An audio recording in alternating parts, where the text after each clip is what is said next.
पत्नी बेपत्ता आणि पुलाखाली सापडलेला तो मृतदेह। 1.5 महिन्यांनंतर प्रकरण उघडलं, पतीच निघाला खुनी। सोशल मीडियाचं स्टेटस आणि खुनामागचं थरारक प्लॅनिंग। पंढरपूर एक साधं शांत शहर, पण इथंच घडलं असं काही ज्याने सगळ्यांना हादरवून टाकलं। एकीकडे पती पोलीस स्टेशनमध्ये जाऊन पत्नी बेपत्ता असल्याची तक्रार देतो आणि दुसरीकडे त्याच दिवशी काही अंतरावर एका महिलेचा मृतदेह सापडतो।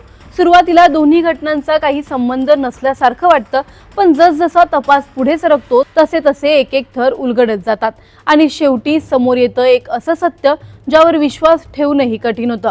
12 मार्च 2026 रोजी पंढरपूर शहर पोलीस ठाण्यात हरी सरोदे नावाच्या व्यक्तीने तक्रार नोंदवली। त्याने सांगितलं की त्याची पत्नी ऐश्वर्या सरोदे ही 9 मार्च पासून बेपत्ता आहे।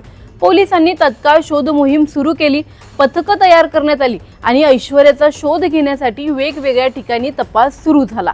याच दरम्यान पंढरपूर ग्रामीण पोलिसांना गुरसाळे परिसरात रस्त्याच्या पुलाखाली एका महिलेचा मृतदेह सापडला। मृतदेह पूर्णपणे कुजलेल्या अवस्थेत होता आणि शरीरावर एकही कपडा नव्हता, त्यामुळे ओळख पटवणं कठीणच। सुरुवातीला हा मृतदेह कोणाचा आहे हे समजत नव्हतं। पोलिसांनी जिल्ह्यातील आणि बाहेरील पोलीस ठाण्यांशी संपर्क साधून बेपत्ता महिलांची माहिती घेतली, तेव्हा शहर पोलीस ठाण्यात आलेल्या ऐश्वर्या सरोदेच्या बेपत्ता तक्रारीकडे लक्ष गेलं। दोन्ही घटनांमध्ये संबंध असू शकतो या शक्यतेने तपास सुरू झाला। मृतदेहाची ओळख पटवण्यासाठी ऐश्वर्याच्या पतीला म्हणजेच हरीला बोलवण्यात आलं, मात्र हरीने हा मृतदेह आपल्या पत्नीचा नसल्याचं सांगितलं। यामुळे तपास अधिक गुंतागुंतीचा झाला। नंतर ऐश्वर्याच्या ऑफिसमधील सहकाऱ्यांना बोलावण्यात आलं। त्यावेळी तिच्या एका मैत्रिणीने गळ्यातील काळा धागा आणि दागिन्यांवरून हा मृतदेह ऐश्वर्याचाच असल्याचं सांगितलं। यामुळे पोलिसांना खात्री पटली की हा खून आहे। पोस्टमॉर्टम रिपोर्टमध्ये गळा दाबून हत्या केल्याचं स्पष्ट झालं। अत्याचार झाल्याचा कोणताही पुरावा आढळला नाही। यानंतर पोलिसांनी तपास सुरू केला। Mobile location, call recording, social media यांची तपासणी करण्यात आली। 9 मार्चला ऐश्वर्याच्या मोबाईलवरून मी वॉटर पार्कला जाते असं स्टेटस टाकण्यात आलं होतं, पण तपासात समोर आलं की त्या दिवशी ती त्या दिशेने गेलीच नव्हती, तिचं लोकेशन वेगळंच होतं। यामुळे संशयाची सुई थेट पती हरीकडे वळली। पोलिसांनी त्याची सखोल चौकशी केली, त्याच्या बोलण्यात विसंगती आढळली। शेवटी पोलिसी खाक्या दाखवताच हरीने गुन्ह्याची कबुली दिली। हरी आणि ऐश्वर्या यांना 2 मुलं होती। सुरुवातीला संसार सुरळीत होता, पण नंतर ऐश्वर्या सोशल मीडियावर जास्त वेळ घालवू लागल्यामुळे हरीला तिच्या चारित्र्यावर संशय आला। ती कोणाशी तरी संबंध ठेवते असा गैरसमज त्याच्या मनात घर करून बसला।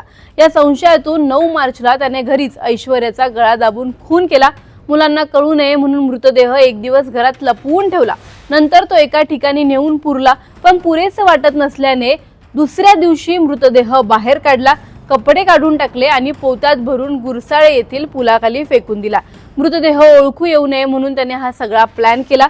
इतकंच नाही तर तो 2 ते 3 दिवसांनी घटनास्थळी जाऊन मृतदेहाची स्थिती पाहत होता। मृतदेह पूर्ण कुजल्याची खात्री झाल्यानंतरच त्याने 12 मार्चला पोलीस ठाण्यात तक्रार दाखल केली। पोलिसांची दिशाभूल करण्यासाठी त्याने ऐश्वर्याच्या मोबाईलवरून वॉटर पार्कचं खोटं स्टेटस टाकलं, पण मोबाईल लोकेशन, दागिने आणि तपासातील बारकावे यामुळे पोलिसांनी 1.5 महिन्यानंतर हा गुन्हा उघडकीस आणला। एक साधा संशय आणि त्यातून थेट खून, एवढ्या टोकाला माणूस कसा जाऊ शकतो? सोशल मीडियामुळे निर्माण झालेला अविश्वास इतका धोकादायक ठरू शकतो का? आणि सर्वात मोठा प्रश्न, जर पोलिसांनी हा तपास उलगडला नसता तर हे सत्य कधीच समोर आलं असतं का? की अजूनही अशा अनेक घटना आहेत आपल्या आसपास घडत आहेत जिथे सत्य अजूनही कुठेतरी दडलेलं आहे। तुम्हाला काय वाटतं आम्हाला कमेंटमध्ये नक्की कळवा। व्हिडिओ आवडल्यास लाईक व शेअर करायला विसरू नका। तसंच अशा नवनवीन अपडेट्ससाठी व माहितीपूर्ण व्हिडिओजसाठी टाइम्स नाऊ मराठीला नक्की फॉलो करा। बिर्याणीनंतर कलिंगड खाल्लं आणि 4घांचा मृत्यू। फॉरेन्सिकमध्ये धक्कादायक सत्य उघड। फूड पॉइझनिंग की काहीतरी वेगळंच? मुंबईत घडलेली एक घटना सध्या सगळ्यांनाच हादरवून सोडते। एक साधं कुटुंब, नेहमीसारखी रात्रीची जेवणावेळी बिर्याणीचा बेत आणि त्यानंतर खाल्लेलं एक कलिंगड। सगळं अगदी सामान्य वाटत होतं, पण काही तासातच सगळं उलटलं। पहाटेपर्यंत घरातील 4 जणांची प्रकृती अचानक खालवली आणि एका मागोमाग एक मृत्यू झाला। सुरुवातीला हा प्रकार साधा फूड पॉयझनिंग म्हणून समोर आला, पण जसजसा तपास पुढे गेला तसं या प्रकरणाने धक्कादायक वळण घेतलं। फॉरेन्सिक तपासात मृतांच्या अवयवांचा बदललेला रंग आणि शरीरात आढळलेले काही संशयास्पद घटक यामुळे हा प्रकार केवळ अन्नविष बाधेपुरता मर्यादित नसावा अशी शक्यता आता व्यक्त होते। नेमकं त्या रात्री काय घडलं? कलिंगड खरंच कारण होतं का, की यामागे काहीतरी वेगळंच आणि अधिक गंभीर रहस्य दडलंय? सर्वात महत्त्वाचं म्हणजे एका संपूर्ण कुटुंबाचा जीव घेणाऱ्या या घटनेमागचं खरं कारण तरी काय, जाणून घेणार आहोत या व्हिडिओमधून। व्हिडिओ शेवटपर्यंत नक्की पहा आणि टाइम्स नाऊ मराठीच्या यूट्यूब, इंस्टाग्राम आणि फेसबुक पेजला फॉलो करायला विसरू नका। मुंबईतील पायधुनी परिसरात काही दिवसांपूर्वी घडलेली ही घटना सुरुवातीला साधं फूड पॉयझनिंग म्हणून समोर आली। एका कुटुंबाने रात्री बिर्याणी खाल्ली आणि नंतर कलिंगडही खाल्लं। त्यानंतर काही तासातच घरातील 4 जणांची प्रकृती बिघडली आणि अखेर त्यांचा मृत्यू झाला। 25 एप्रिलची रात्र डोकाडी या कुटुंबात नेहमीसारखंच वातावरण होतं। नातेवाईक आले होते, जेवणाचा कार्यक्रम होता, सगळ्यांनी एकत्र जेवण केलं, गप्पा झाल्या आणि पाहुणे निघून गेले। त्यावेळी कोणालाही काही त्रास नव्हता, पण मध्यरात्रीनंतर घरातील अब्दुल्ला डोकाडिया, त्यांची पत्नी नसरीन आणि मुली आयेशा व जैनब यांनी घरात ठेवलेलं कलिंगड खाल्लं। सुरुवातीला सगळं ठीक होतं, पण पहाटे अचानक सगळ्यांची प्रकृती खालवली। उलट्या, चक्कर, तीव्र पोटदुखी अशी लक्षणं दिसू लागली। शेजाऱ्यांनी तत्काळ मदत करत त्यांना रुग्णालयात दाखल केलं, मात्र उपचार सुरू होण्यापूर्वीच परिस्थिती हाताबाहेर गेली। काही तासातच 4ही जणांचा मृत्यू झाला आणि अख्खं कुटुंब संपलं। या घटनेनंतर सगळीकडे चर्चा सुरू झाली, हे फक्त फूड पॉयझनिंग होतं का?